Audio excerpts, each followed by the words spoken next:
technologies, which companies, which markets. We'll have a lot of dead companies. We need a lot of bankruptcies in order to get the big, huge, successful ones. Well, that is done by a huge experiment in a ferocious free market competition, which is what we've had. And then we have something very important, which is the nature of infrastructures. They're all or nothing.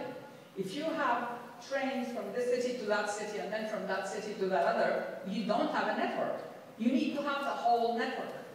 So it's all or nothing. You have to invest up front and the revenues come later. So how do you do that? Well, there's a fantastic trick that capitalism invented. It's brilliant. You need credit creation through a bubble boom and short-term capital gains. So that even though the companies or the infrastructures are not giving profits, capital gains do give profits to the ones who invest in them, and that's how you get the whole infrastructure set up. That's what happened with the internet, of course, in the 90s.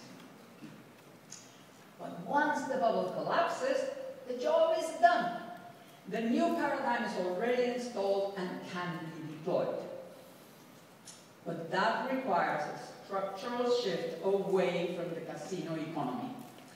Incentive structures have to be changed completely, so investing in the casino is not profitable, and investing in the real economy, in growth across the world and across industries, is what really is profitable in the financial world. And if we cannot achieve that, we will never get out of this limbo. How was the mass production golden age unleashed? Through very strict financial regulation in each country, international stability through the Bretton Woods agreements, and Keynesian policies for stable growth within national borders, which implied not only counter-cyclical measures and stimulus spending, but also a set of policies inducing structural change in favor of mass consumption. It was mass consumption for mass production that was necessary in that particular wave of change. That is not necessarily the recipe for today. We've got to look at today's demand. What should today's demand be in order for the type of flexible production that this revolution brings as a possibility so that it can flourish? Now, the synergistic conditions that shaped that post-war golden age, to look at them specifically, were, first of all, the innovation enablers for mass production. That was cheap oil and materials, so you could do a lot of the same products and produce them again and again and again for more and more and more people, cheaper and cheaper and cheaper. Universal electricity, because that's what most things were, with energy. And, of course, the infrastructure, the electricity, the road, and the airway networks. That's the enablers. But then we needed facilitators of demand growth for mass consumption, as we said. Now, first of all, the welfare state. The welfare state guaranteed two very important things. First of all, that the unemployed could continue receiving an income, and secondly, that the pensioners could continue receiving an income. That meant you could spend all your money and you could take credit for houses, cars, and for electrical appliances and whatever you wanted, because you were safe.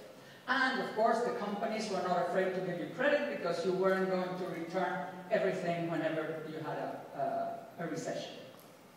Then you have public procurement, which also bought a lot of, this is all based on the tax system, of course. So that was also demand for mass production. You had the labor unions that guaranteed that wages increased with productivity, and therefore people could buy more and more and more the more productivity increased. And the personal credit system, which was also an innovation of the 20s and then went on, which was people being able to buy what used to be a prerogative only of investors' business. And finally, the most important thing was the forces shaping the direction of innovation. What are you going to produce? How are you going to innovate? In which direction will you innovate? Not just how much you will innovate, but who for and what for. And the first of these forces was urbanization. The world used to be urban or rural, and between them you had railways. What happens with the automobile is an explosion in possibilities every single bit of land is gained. You could build anywhere because of the automobile and electricity and telephone and water and the rest. So that what you get is the possibility of building cheap mass-produced houses on cheap land outside the urban areas, but not way away. Then you had the post-war reconstruction. Of course, in suburban living, you sold cars, you sold electrical appliances, you sold materials for those houses, and you had the supermarket where you could sell the frozen food for the refrigerator and all the rest, which was also there in that suburban area. So it was a complete change in the use of territory and in the way people lived. Then you had the post-war reconstruction in Europe, which changed radically the whole of the infrastructure, which already in the USA had begun. Europe was falling behind. Well, the war destroyed everything, so you could do it anew. And then R&D funding. The idea that government would fund companies to do R&D, which was also a huge innovation, which the Germans did early on, and then it generalized. And finally, the Cold War. Because the Cold War allowed governments to spend a lot of money in weapons, which were part of what could be done with that paradigm, with those technologies. So even though it sounds pretty horrible, that allowed for a lot of growth. And what happened was that these elements were provided in different proportions in each first world country, and of course size mattered because of the size of the market, and so on. But this was basically what allowed the post-war golden age. Can we make a parallel?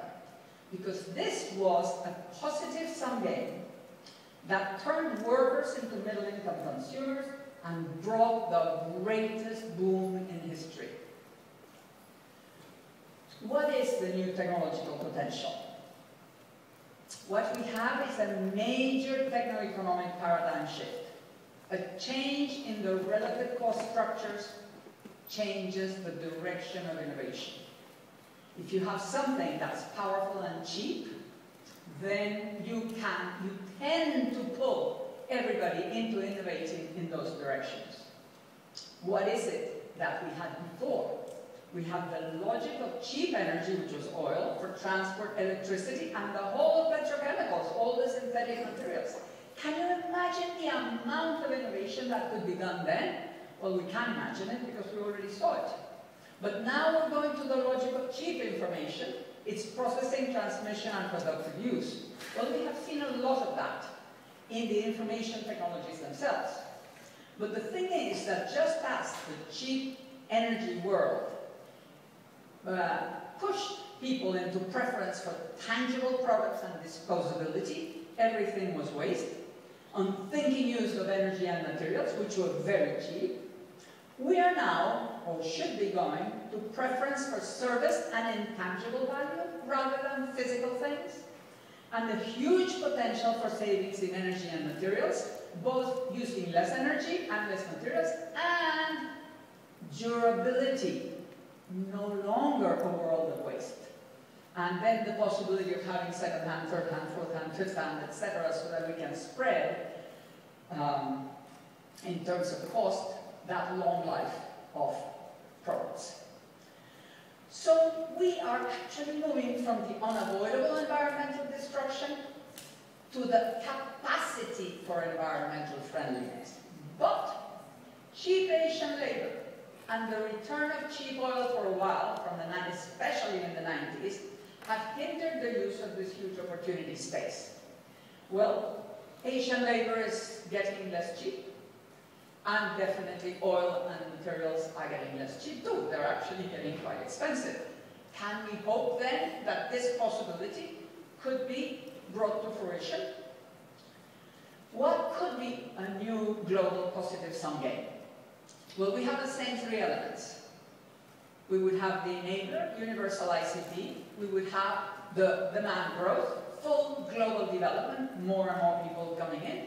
And the direction would be green growth. Notice I'm not saying green and stopping at growth. I don't mean zero growth. We can have a lot of growth, but it's got to be very green.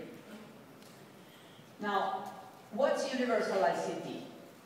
Full internet access at low cost is equivalent to electrification and suburbanization in facilitating demand, and this time also education.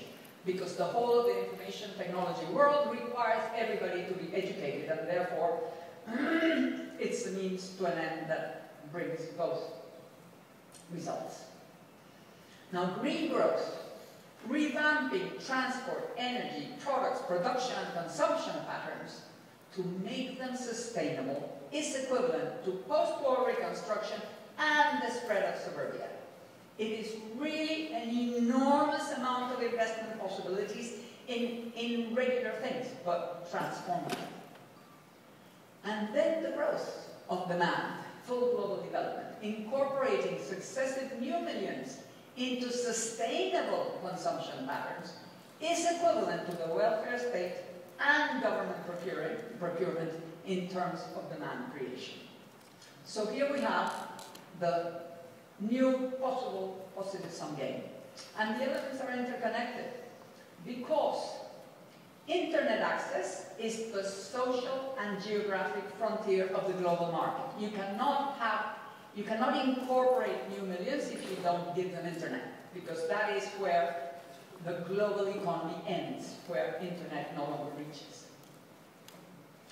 ICTs, information and communication technologies, are the main enabling instruments of sustainability. And only with sustainable production and consumption patterns is globalization possible. But why? Of course, because we don't have 7 planets. So we either do it that way or we can't incorporate everybody. But we need policy consensus involving government, business, and society. Global development is not only a humanitarian goal, it is about healthy growth, markets, and employment in the advanced, emerging, and developing worlds. We need markets to grow in order to revive the economies of the countries that are having growth without employment. Green is not only about saving the planet, it is about saving the economy and having a high but different quality of life. But it cannot happen by guilt or fear, but by desire and aspiration. Green must become the luxury life. That is how every single consumption pattern has spread before. You had Victorian living beginning at the high end of society, and then it spread down. The American way of life began with the upper middle classes, and then it started spreading down until it got very far down the societal layers. And you might think this is impossible. What I'm saying is pretty utopian. We're not going to get there because there are all sorts of obstacles today. Politicians are not ready for that. They're talking a bit, but they're not doing it. Well, I think we have historical examples for that. Can you imagine in the mid-1930s depression how impossible it would have seemed to imagine that blue-collar workers would have lifetime jobs and fully equipped suburban houses with a car at the door? Think of the 1930s. Think of what it was like, and imagine somebody saying, in 10 years we're going to have this. Well, later it was obvious that increasing wages created many more millions of consumers for mass production and sustained growth. Or, also impossible, that most colonies would gain independence. At that time, Germany was precisely waging wars to get colonies. Everybody wanted colonies. Everybody thought that colonies were the solution to their power and their growth. And in fact, what happened was that they did gain independence, and the new middle classes rising in the developing world widened world markets for mass production by adopting the American way of life, and therefore widened the markets for the developed world. And it seemed impossible in the late 1960s to expect some of the values of the hippie movement, back to natural materials, organic food, to become the luxury norms. The hippies, luxury? Well, it seems obvious now. that innovations in natural textile fibers have transformed the world of high fashion, and everybody thinks that cotton and wool are much better than plastics. And innovations in distribution logistics have made organic foods, i.e. hippie foods, the premium segment in supermarkets. So shifts in consumption patterns shift profit-making opportunities and therefore can make for a positive sum game, even though they sound utopian at the beginning. So what I'm saying is that the technology stage is set today for the global golden age of the 21st century. It is up to business, government and society to agree on the convergent actions for making it a reality. Another important lesson that Chris Freeman taught us is that beyond the interdisciplinary understanding of the economy, our academic work has full meaning only when it engages in the betterment of society. Therefore, will we reach the golden age or waste the opportunity? We shall all be responsible for the outcome. Do you want further reading?